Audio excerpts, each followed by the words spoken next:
Hello Aluxers and welcome back. After the extremely positive feedback we received last week on the traits of the superior man, it was time to take a look at the other side of the coin. The inferior man or individual is everywhere amongst us, and even in ourselves. By the end of this piece, we strive to shine a light on the traits that hold us or others back. You will think of specific people and specific events when you've encountered inferior individuals in your life. This video is about them. If you identify with these behaviors, this is the perfect opportunity to address them and, as a result, evolve. Welcome to Alux.com, the place where future billionaires come to get inspired. If you're not subscribed yet, you're missing out. Buckle up because we're cutting deep today. Here are 15 traits of the inferior man. Number 1. Entitled and greedy. Entitlement and greed go hand in hand. The inferior man throughout his life is characterized by the fact that he takes more than he gives and wants more than he needs.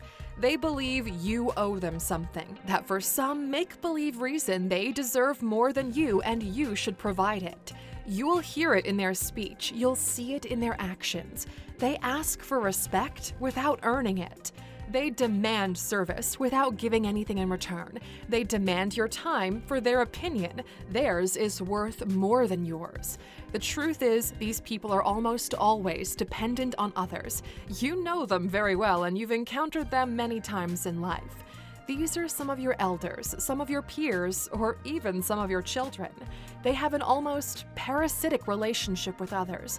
They don't want to leave this comfortable nest they've made for themselves. They steal your light, they take praise for your work, or live off your efforts. They're the child that still lives with the parents despite being a mature adult. They rely on these people to provide them with comfort, with money, and to alleviate pain. They've done nothing to deserve any of this, but demand it as if it were a birthright. Number 2. Emotionally fragile. The inferior individual is controlled by their emotions. They burst out in anger, they yell, they throw a tantrum very much like a young child does. They don't like change, they don't like to be challenged, they don't like it when things don't go their way despite life providing harsh wake-up calls. They're almost delusional in their entitlement, and everything that conflicts with their perceived reality almost breaks their internal operating system. These people are emotional messes. They're all over the place. They can be abusive or at the polar opposite where everyone takes advantage of them because they're too scared to go against anybody. They want everyone to love them, to care for them, to give them a sense of worth. And when they don't get it, they choose to escape in make-believe realities. They live in their own world because real life isn't that great of an experience for them. The sad thing is that if these people would put the same amount of effort and energy into figuring themselves out and putting order in the chaos of their lives, they would actually turn things around and no longer want to flee from reality, because reality would actually serve them. Number 3. People tolerate them, but nobody likes them. They're the people who end up in the far end of the friend zone, at the very edge of where they're almost not even a friend.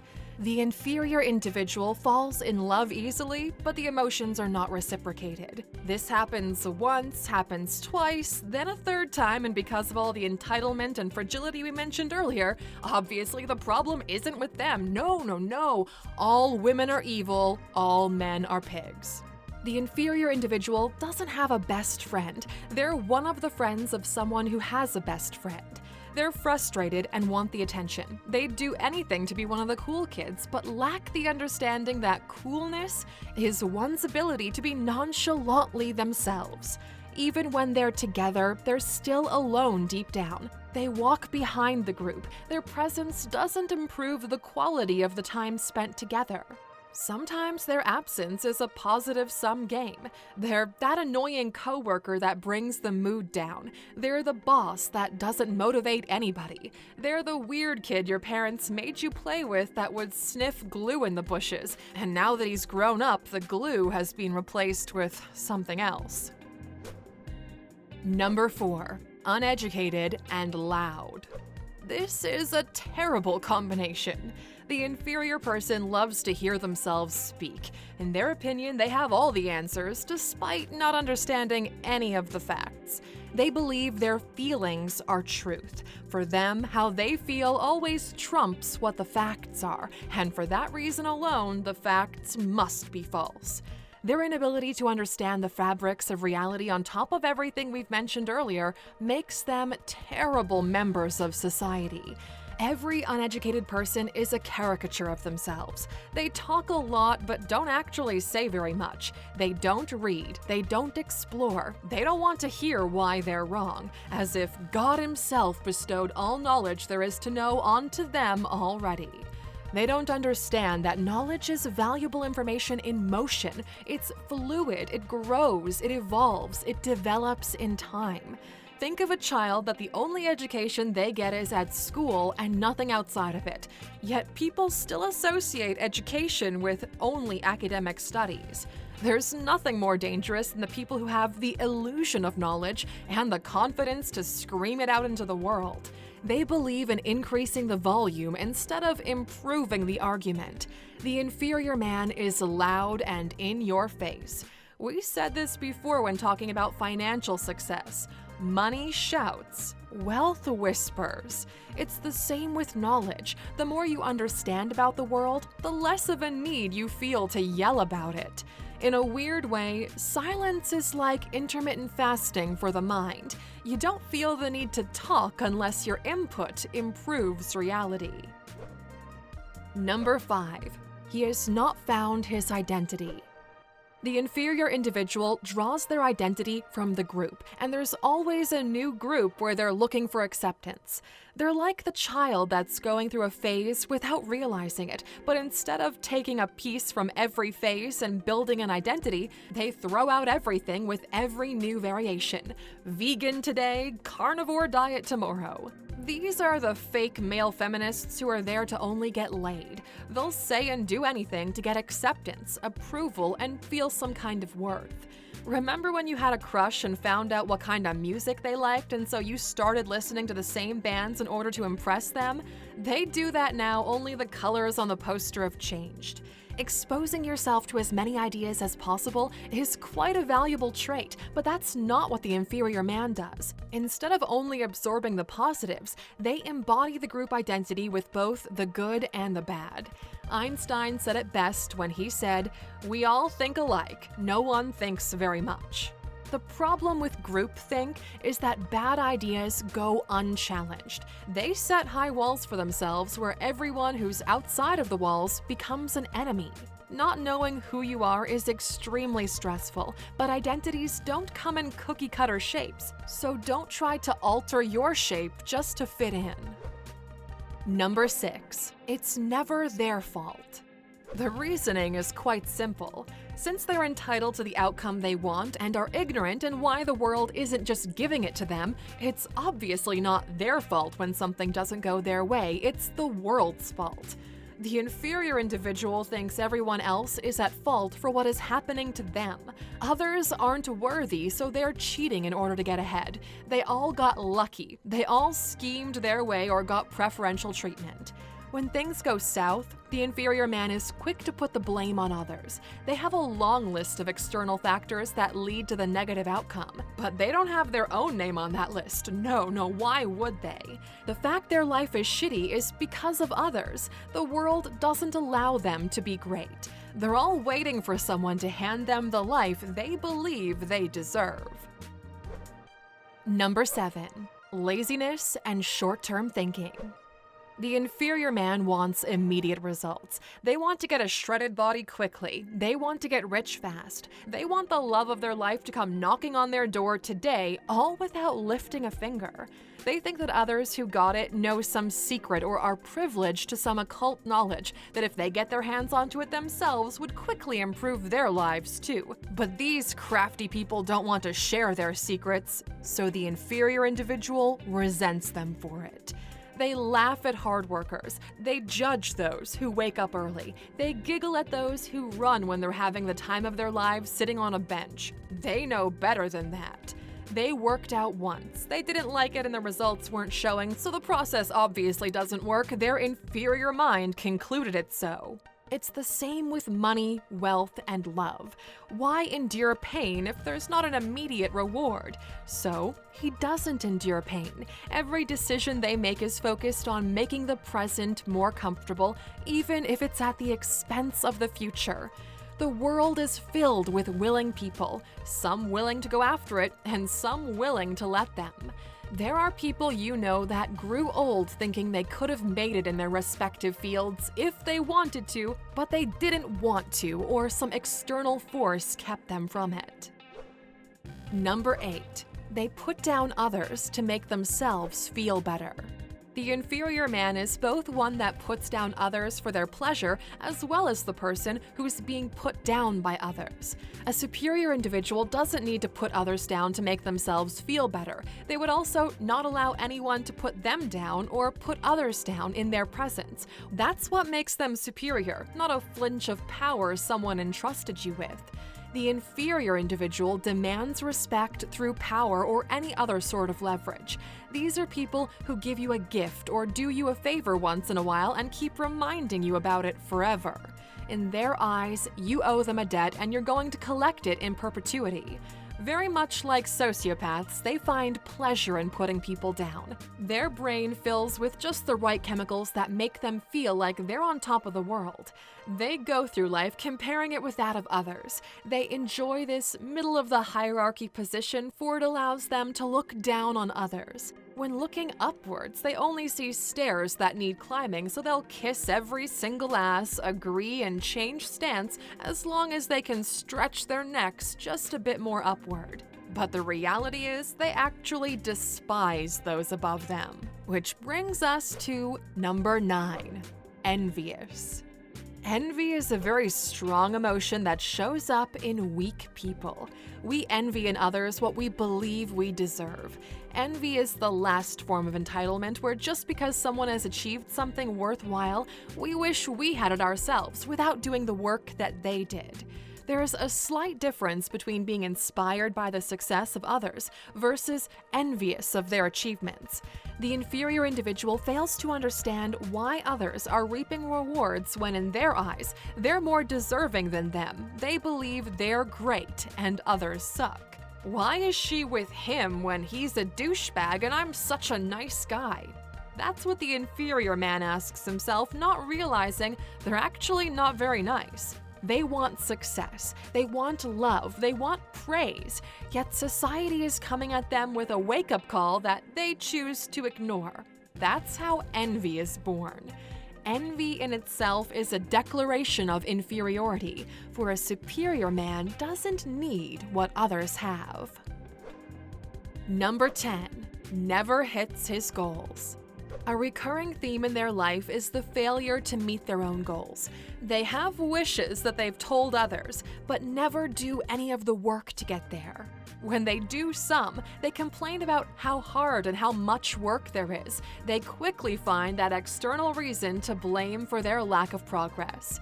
Because of their short-sightedness, they don't think long-term, and achieving goals requires long-term thinking. You must have long-term goals in order to deal with short-term failures.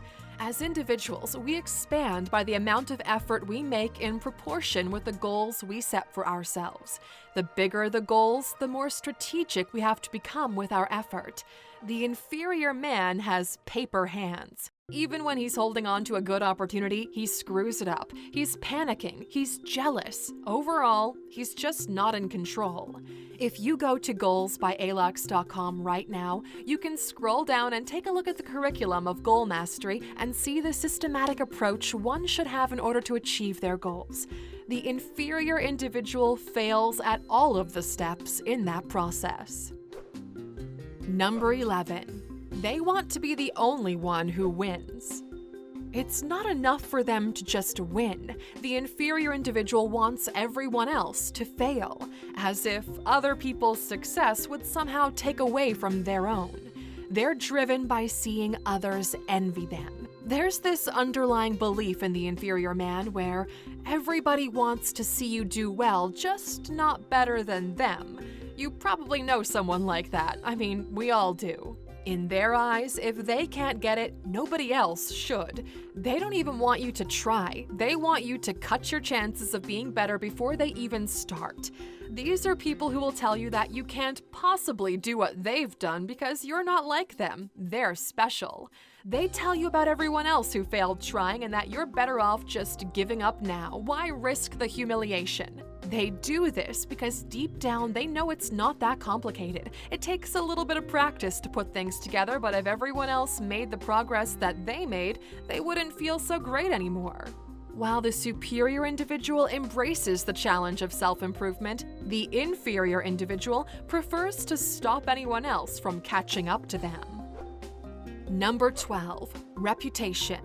This is a really tricky subject because no matter how hard you try, one cannot purchase a good reputation, especially from those who know you. The inferior individual has a bad reputation because they're always going to prioritize what is convenient and self-serving over their role in the community. The thing is, this strategy only works if you never need the community, and if history has taught us anything, is that one is always better off with the community supporting them.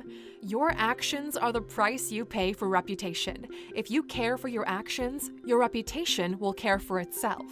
A good reputation is more valuable than money because people are always willing to give money to those with a good reputation.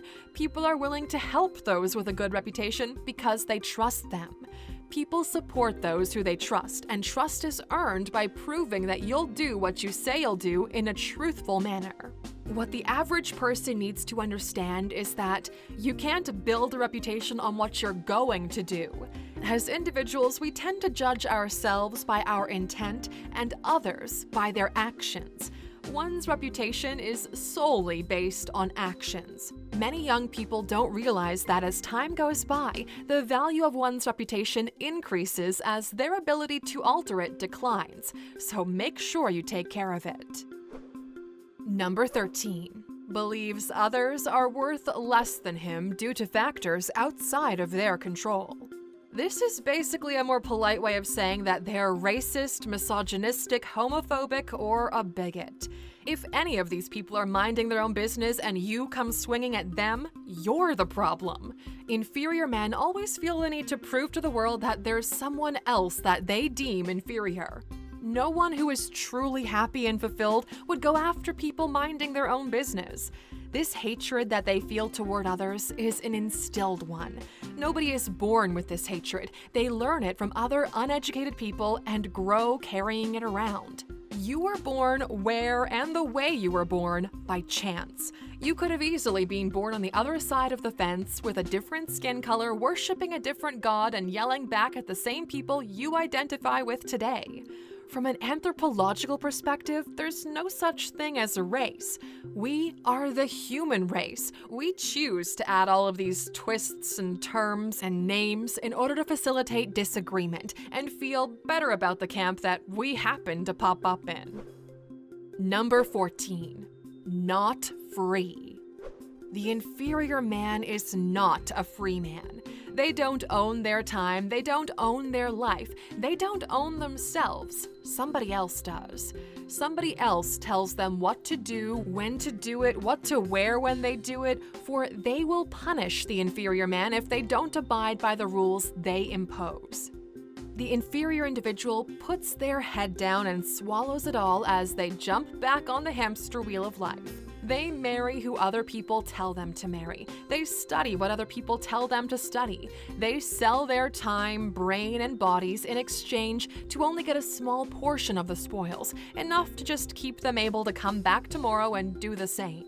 The life of the inferior individual is owned by other people. Maybe not directly, but there are people in the back of their mind who dictate the decisions they believe they make themselves. Number 15.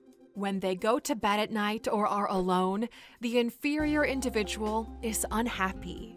We've never met a greedy person who sleeps well at night. They're haunted by the past, by the present, and by the future. You don't forget about the things you've done. These might fade away now and then, but they will always come back to you. The inferior man lacks happiness. He tried to pursue it and failed, so now he's settled for misery and contempt. Society walks away from the inferior individual who always seeks conflict. Eventually, even those close to you will walk away if all you do is be angry and resentful toward their happiness. The battle the inferior individual is fighting isn't with others, it's with themselves. Always remember that the people who are coming to destroy your happiness do so out of jealousy. They're unhappy with their own miserable lives, and if they can't be happy, they don't want others to be happy either.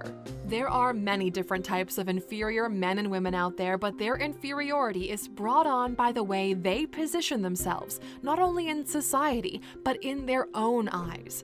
So we're asking you to think about yourself and those you know and share with us an example of when you've encountered an inferior individual and what that experience has taught you. Please leave your insights in the comments and enrich our community. And as for those of you still watching with us, we have a very valuable bonus waiting for you. Escaping the trap of inferiority. If last Sunday we spoke about the virtues of the superior man, there's nothing virtuous about his opposite. The good news is there's always a way out. It won't happen fast, and it won't happen in every aspect of your life, but one can gradually change. Be careful with your actions. Be careful with your words. Be careful with your thoughts, for all of them are so powerful. The hero's journey is to rise from misery and ascend toward bliss, and one can begin the journey if they choose to do so. In our personal journey, the most valuable thing we've learned is to be purposeful in your actions. Become a person of purpose, and the whole world will leave you at it. Why do you do what you do? What can you do today that builds a slightly better tomorrow? You have these answers inside that mind of yours, and you're already taking plenty of actions every day. Why not choose to be purposeful in their pursuit? Instead of waiting for life to come at you, take a step toward it and see what happens. Take your first purposeful step today and measure your tomorrow. Taking one step is easy, and soon you'll realize you don't have to be a spectator and just take what life throws at you. The biggest achievements we've ever gotten began with one message, one email, one click that was purposeful. Purpose allows you to build doors toward futures that were walled off before. We hope you'll use this to build yourself those doors, and we can't wait to hear from you when you find where they take you. If you've made it to this point in the piece, please write the word purpose in the comments as a testament that from this point forward, you will only act with purpose.